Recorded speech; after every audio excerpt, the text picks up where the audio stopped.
રાજકોટ મહાનગરપાલિકામાં ચાલતા ભ્રષ્ટાચાર સામે યુથ કોંગ્રેસ દ્વારા કુશાસન સામે શબ્દકોશ નામની એક નિબંધ સ્પર્ધાનું આયોજન કરાયું હતું, જેમાં 177 બહેનો સહિત કુલ 427 જેટલા નાગરિકોએ ભાગ લીધો હતો અને તમામ લોકોએ મનપાના સુશાસન લગાવવા માટે શું શું કરવું જોઈએ તે અંગે પોતાના વિચારો પણ રજૂ કર્યા હતા।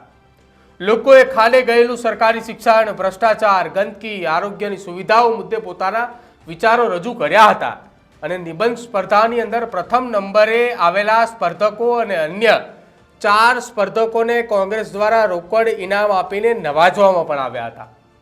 આ નિબંધ સ્પર્ધામાં ભાગ લેનાર રાજકોટના નાગરિકોએ આયોજન અને બાંધકામ, ટાઉન પ્લાનિંગ, બિસ્માર રોડ રસ્તાઓ, ખાલે ગયેલી ગટર અને ડ્રેનેજ વ્યવસ્થાની સાથે જ વોર્ડ વાઇઝ શાક માર્કેટનો અભાવ, રસ્તા સાથે જ રમતગમત માટેના મેદાનના અભાવ, શહેરની અંદર સુકાયેલા બગીચાઓ સાથે મનપાના વેરા વ્યવસ્થામાં મનમાની અને ભ્રષ્ટાચાર, રાજકોટની અંદર ફૂડ સ્ટ્રીટની અયોગ્ય વ્યવસ્થા, વધેલી ગંદકી, ફરવાલાયક સ્થળોની માવજતનો અભાવ અને સરકારી કચેરીઓની સાથે તબીબી સુવિધા અને હેલ્થ સેન્ટરોની જાળવણીનો અભાવ, કોર્પોરેશન હસ્તકની શાળાઓમાં ખાલે ગયેલી શિક્ષણ વ્યવસ્થા, આ સહિતના અનેક મુદ્દાઓ એ રાજકોટની જનતાએ અને રાજકોટને મૂંઝવતા પ્રશ્નોની વચ્ચે સુવ્યવસ્થાનું સ્થાપન કેવી રીતે કરી શકાય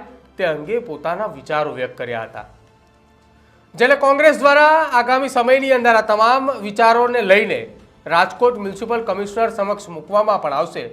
જો કે આ સ્પર્ધામાં પ્રાપ્ત થયેલા નિબંધોને ખ્યાતનામ પ્રોફેસરોની એક કમિટી બનાવવામાં આવી હતી અને આ કમિટીએ એકથી વધુ વખત તપાસ્યા બાદ આ આખા નિબંધ લેખકોને ઇનામો પણ આપવામાં આવ્યા હતા। અમદાવાદ સ્થિત પ્રતિષ્ઠિત ગાંધીવાદી સંસ્થાના પૂર્વ કુલપતિ દ્વારા નિબંધોને ગુણવત્તાના આધારે 1 થી 3 નંબર આપવામાં આવ્યા હતા, જેમાં પ્રથમ ક્રમાંકે દ્રિજા કાનાબારે મહેતાન માર્યું હતું, જ્યારે દ્વિતીય સ્થાને જાગૃતિ પટેલ અને તૃતીય ક્રમે પ્રિયંકા જે નાગાર કે જેમને આ આખા નિબંધ સ્પર્ધાની અંદર વિજેતા બન્યા હતા। જ્યારે પ્રોત્સાહન ઇનામ માટે પ્રથમ ક્રમે ડૉક્ટર પૂજા ઠાકર, દ્વિતીય સ્થાને આયુષ યાદવ અને ત્રીજા ક્રમે જય ચૌહાણ ઉપરાંત ચતુર્થ ક્રમે ઇલાબેન જોશીએ વિજેતા બન્યા હતા અને આ તમામ મહેમાનોના હસ્તે આ તમામ લોકોને ઇનામો પણ એનાયત કરાયા હતા। નિબંધ સ્પર્ધામાં પ્રથમ ક્રમાંકે આવનાર દ્રિજા કાનાબારે શું એ નિબંધમાં લખ્યું હતું અને રાજકોટની વ્યવસ્થાની અંદર શું સુધારો કરવો જોઈતો હતો કે જેના કારણે તેનો પ્રથમ સ્થાન આવ્યું છે અને શું કહ્યું એને એ સાંભળી લો। ટોપિક એ હતો કે આપણે મહાનગરપાલિકા છે અને કુશાસનને સુશાસનમાં કઈ રીતે બદલવું। એટલે સૌથી પહેલાં તો મારી ડે ટુ ડે લાઈફમાં જે હું બધું જોતી હોય એ ઉપરથી જ મેં નિબંધ લખ્યો છે। ન્યૂઝપેપર્સ રોજ વાંચતી હોય અને આપણે સપોઝ ફોરેન કન્ટ્રીઝ છે તો એ આપણા કરતાં આગળ શું કામ છે, એ વેલ ડેવલપ શું કામ છે, આપણું ઇન્ડિયા હજી ડેવલપિંગમાં શું કામ ને આવે છે, શું રીઝન્સ છે એના માટે। ફોરેન કન્ટ્રીઝમાં આપણે જોઈએ તો ત્યાં આપણને સારા રસ્તા જોવા મળે છે, ઊંચી બિલ્ડિંગ્સ છે, ક્લીન છે આખું કન્ટ્રી, બધા કન્ટ્રીઝ જેમ કે દુબઈ છે તો ત્યાં બધા બુર્જ ખલીફા જોવા જાય છે। તો આપણે એવું શું આપણે રાજકોટમાં કે પછી ઇન્ડિયામાં એવું કંઈ ના બનાવી શકીએ છીએ, ફોરેન લોકો અહીંયા આપણને જોવા આવે તો એના માટે આપણે બધા મેજર્સ લેવા પડે, સ્મૂથ રોડ્સ બનાવવા પડે, ક્લીનલીનેસ રાખવી પડે, એ જ બધું મેં આમાં લખ્યું છે। એના માટે સૌથી પહેલાં તો ક્લીનલીનેસ ઇઝ મસ્ટ, એ સૌથી પહેલાં હોવી જોઈએ, એના કારણે જ તો આ પીપલ અટ્રેક્ટ થશે, ક્લીન હોવું જોઈએ કન્ટ્રી। પછી જેમ કે પોપ્યુલેશન વધારે છે, સામે જે આરોગ્ય કેન્દ્ર છે એ ઓછા છે તો એના માટે પીપલ બહુ સફર કરે છે, તો એ ના થવું જોઈએ, એવું ના હોવું જોઈએ। ગુજરાત પ્રદેશના કાર્યકારી અધ્યક્ષ ઇન્દ્રવિજયસિંહ ગોહિલે નિબંધ સ્પર્ધા દ્વારા જાગૃતિ લાવવાના મૂળભૂત વિચારોને વધાવતા એ જણાવ્યું હતું કે રાજકોટ મહાનગરપાલિકામાં થતો ભ્રષ્ટાચાર તેમજ સ્થાનિક પ્રશ્નોને વાચા આપવાના બદલે માત્ર ને માત્ર પ્રજાઓને ખોટા સ્વપ્ન બતાવીને લોકોને મૂર્ખ બનાવવાનું કામ હાલના સત્તાધીશો કરી રહ્યા છે। પણ રાજકોટની પ્રજા હવે જાગી ગઈ છે અને હાલના સત્તાધીશોનો આ સપનાઓને નકારી નવી ક્રાંતિ કરવા જઈ રહી છે।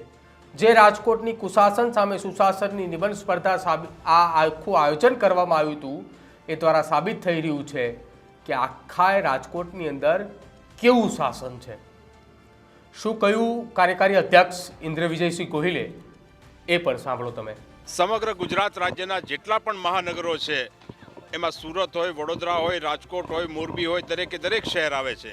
આપણે 1.5 વર્ષ પહેલાં જોયું કે રાજકોટ શહેરની અંદર TRP ગેમ ઝોન કાંડનો બનાવ બન્યો. અનેક દીકરા દીકરીઓએ પોતાનો જીવ ગુમાવ્યો. 500 ડિગ્રી ટેમ્પરેચરમાં એ લોકો સળગીને પોતાનો જીવ ગુમાવે. આવો જ બનાવ તક્ષશિલા કાંડનો સુરતમાં પણ બન્યો. મોરબીની અંદર પણ ઝૂલતા પુલના તૂટવાથી અનેક લોકોએ પોતાના જીવ ગુમાવ્યા.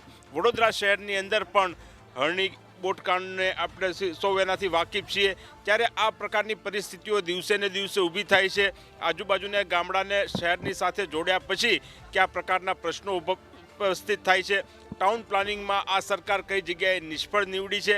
શહેરી વિકાસ મંત્રાલય ગુજરાત રાજ્યનું સૂતું હોય એ પ્રકારની પરિસ્થિતિ છે. ત્યારે આ તમામ પરિસ્થિતિઓમાંથી સારું સુશાસન લાવવા માટે શું કરી શકાય? સરકાર એક બાજુ સુરતને શાંઘાઈ અને જુદા જુદા શહેરો અને પેરિસ અને એ પ્રકારની બનાવવાની વાતો કરતા હોય છે, પરંતુ વાસ્તવિક પરિસ્થિતિ વિકાસની આંધળી દોટમાં ખૂબ જુદી બની છે. ત્યારે આપણી આવનારી પેઢી શું વિચારે છે એ બાબતે ચિંતા કરીને યુથ કોંગ્રેસ NSYના મિત્રોએ ભાઈ રાજદીપસિંહ જાડેજા હોય, મુકેશભાઈ ચાવડા હોય, નરેન્દ્રભાઈ સોલંકી હોય, લકીરાજસિંહ હોય, તમામે સાથે મળીને એક નિબંધ સ્પર્ધાનું આયોજન કર્યું હતું. એમાં મને આનંદ છે કે 450 કરતાં વધારે દીકરા દીકરીઓએ આ નિબંધ સ્પર્ધામાં ભાગ લીધો. તેમને આશ્વાસન રૂપે ઇનામ આપવામાં આવ્યા, પ્રોત્સાહન રૂપે ઇનામ આપવામાં આવ્યા અને જે એમના વિચારો છે, આપણી આવનારી પેઢીના જે વિચારો છે એ આ સરકારના તંત્ર બહેરા કાન સુધી પહોંચાડવાનો યુથ કોંગ્રેસ અને NSYના મિત્રો સાથે મળીને પ્રયત્ન કરશે.